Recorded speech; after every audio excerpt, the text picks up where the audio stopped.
Kiwi is walking through the bush, looking this way and that. What a beautiful country we live in. I had no idea, living on a farm, that the real bush was so beautiful. Ah, smell that air. Listen to the birds singing and the stream gurgling. How wonderful to live out here all the time. Oh, listen. I can hear the hoo-hoo grubs chewing the rotten logs and trees, and smell those fresh worms under the ground. Oh yes, I'm gonna like this place very much. Just need to find some friends to share it all with. Kia kaha, kia toa, kia mana wanui. Now, Toa, that's enough polishing your weapons.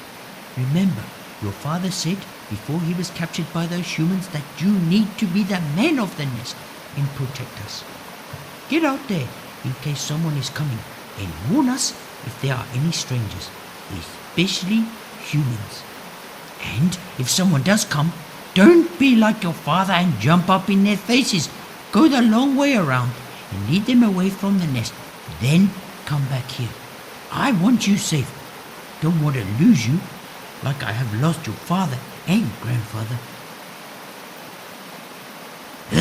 Yes, Mum. Always the same. I have to do what she says. But Dad never did, and neither did Koro, grandfather. Why have rules if no one is going to obey them anyway? Hey, maybe boys don't have to obey the rules. I don't know. It's very confusing. Better get out there and stand my watch. Not that there will be anyone there. Humans don't come into the bush at this time of year. Kia kaha, kia toa, kia mana wanui. Hey, looks like someone lives around here. There are bird footprints. Heavy birds too, by the look of them. To have tracks like this, they must be too heavy to fly. Just like me. Maybe there are some Kiwis in anyone home. There too! Halt. Who goes there?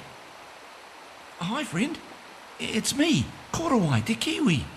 Good to meet you. Oh, you don't look like a Kiwi after all. Where's your weapons? How can we fight if you have no weapons? Why do we have to fight? And who are you anyway? I am Toa Te Takahe, warrior and defender of this land. Can't you tell who I am from the moko on my beak? I am a moho with a moko. Well, I'm not going to fight you. I don't want your land, and what makes it yours anyway? My whānau have always been here. We defend this land and keep the drifters like you away. Why can't we just share the land and everything on it? Why should it belong to just one person or family? I guess because it always has. And that's the way it should be, isn't it? Well, I grew up among humans on the farm. Humans, the worst enemy of all. They are the only ones we can't fight. Them and their dogs. They're vicious beasts. You must be an enemy. They send you here to spy on us and capture us. What are you doing? Warning my family. They will all be in hiding now. You'll never find them. Now what do I have to do? Oh yeah, run this way. Catch me if you can. Wait! I'm not the enemy. I left the farm to come and meet other birds and to learn whatever I can about our whenua, our land. I don't know if I can trust someone who grew up among humans. They aren't that bad, actually, once you get to know them. Most of them are very nice. Only a few are nasty and angry, but that's what you sound like to me. What makes you so angry? Just doing what I have been taught to do. My father defended this patch of bush, and so did his father.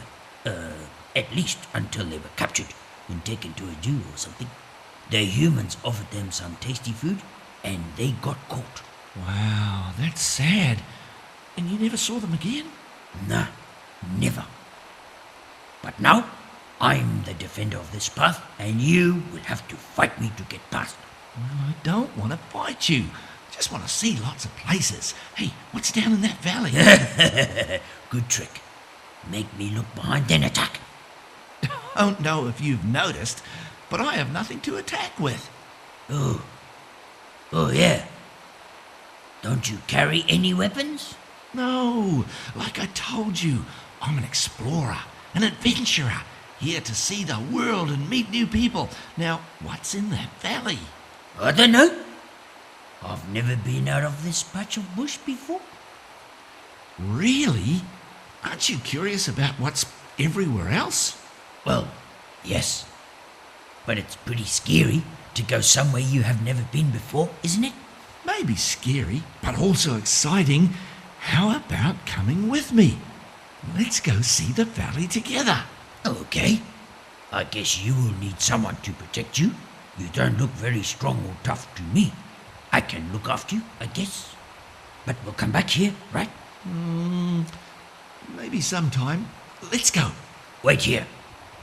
There's something I have to do before we go.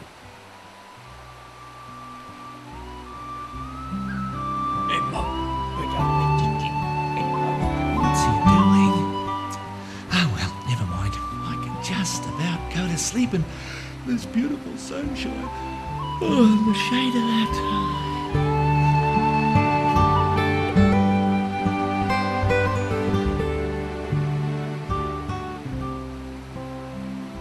Wake up, wake up!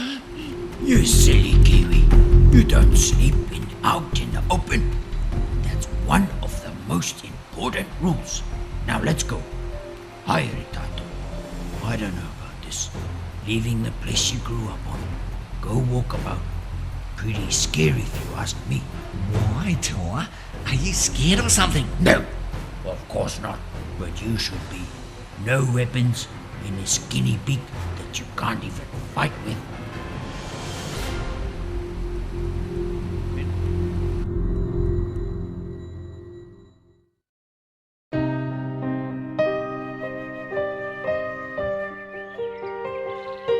Wow, look at that cliff face with lots of rocks, the stream, the pond. This place looks great. I could stay here for a while. Awesome! I never knew this was just down the valley. I wonder who will have to fight to stay here. Probably no one. Chill out, Tor. Eh? What does chill out mean? Hey, watch out, Kiwi! There's a roo! More pokal up in the trees up there. They eat little birds' hide. Hello, Mr. Ruru. Nice to meet you. You wouldn't eat me, would you? No, of course not. Little birds, perhaps. But mostly lizards and little mice. And do you mind us coming into your part of the bush? No, not at all. Harimai.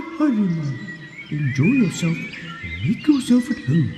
It doesn't belong to any one of us. Many live here. Now my Harimai Kitene.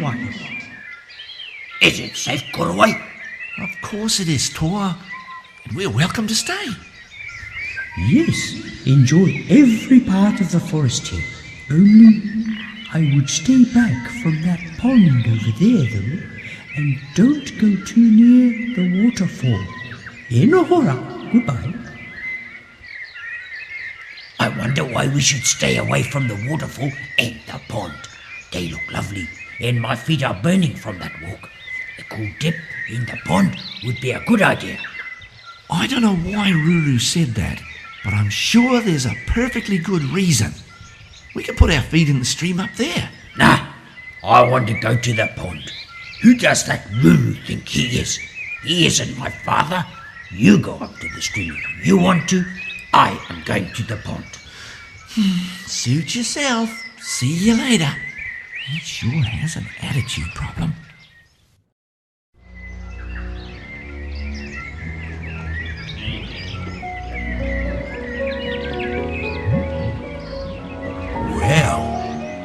Hello there, beautiful bird. What brings you to our pond. Who are you? Oh, I'm just your innocent Tanifa. Tried, true, and trusted Tanifa. Very knowledgeable about these regions and what goes on, and where to get a good feed when you need one. Hungry? Well, yes, as a matter of fact. All this traveling has made me hungry. I could use some kind. Well, the most delicious water spiders live just over by the waterfall on the other side. The only way to get them is to wade through the pond. But it's not too deep. Poor Taka, you have no wings, so you will have to wade through the pond rather than fly over it. Oh, no. Lulu said to stay away from the waterfall. That's because he wants to keep all those delicious water spiders for himself. Greedy owl. Really? I'll show him. Where's the safest place to cross the pond? I'm glad you asked. Just wade in here beside me. I'll guide you through the pond to the spiders. Whoa! Show me the way, bro. Oh, step this way, mate. You'll make a delicious fowl for our table.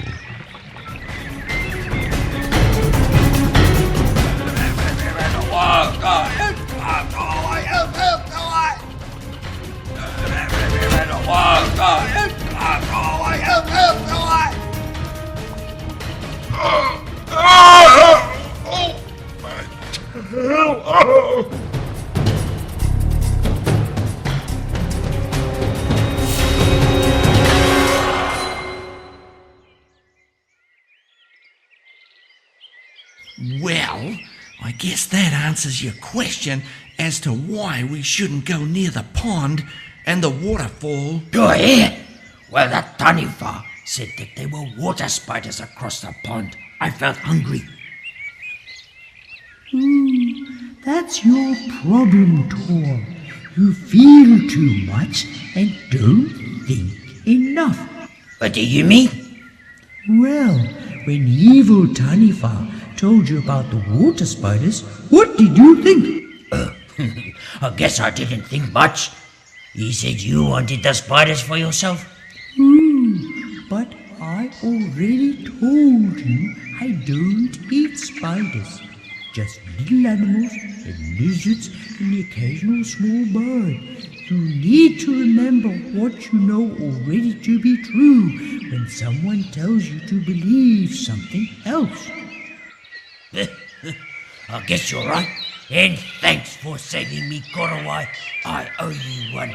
I guess that sharp beak does work as a pretty good weapon after all, eh?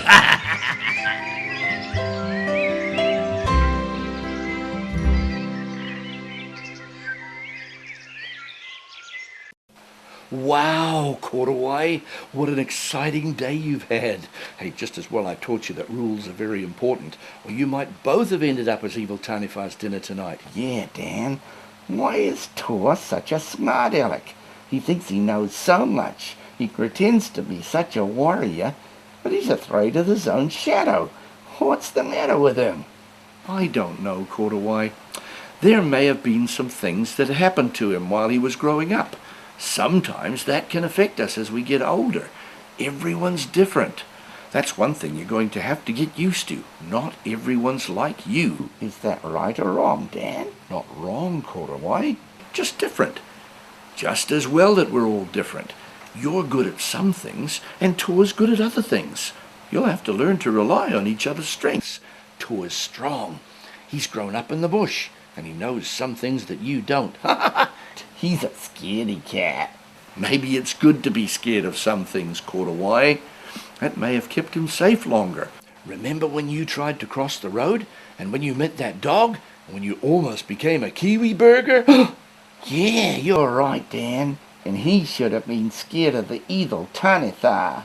Evil Tanafar sounded very convincing when Tor met him. You have to be very careful of strangers. It's very confusing, Dan. Tor was a stranger that I just met today, and I found a good friend. The evil Tanithar was a stranger that Tor met, but nearly got in big trouble. It can be very confusing for children too, Korowai. They meet strangers all the time. Some strangers can be good, and some can be very dangerous. How can you tell the difference, Dan? Well, if you meet a stranger at school when there are teachers around, or when you're with your mum or dad, that's all right. They can protect you, and they'll probably know which strangers are good and which ones to stay away from. And what about if there's no one around that you know? Be very careful. Children have been kidnapped by strangers who ask them to go somewhere with them or do something for them on their way home from school or in a mall where no one could see. If that happens, kids should run to someone they know or to a house in the street and tell the person there what the stranger's doing. But the person in the house might be a stranger. Right, Korowai.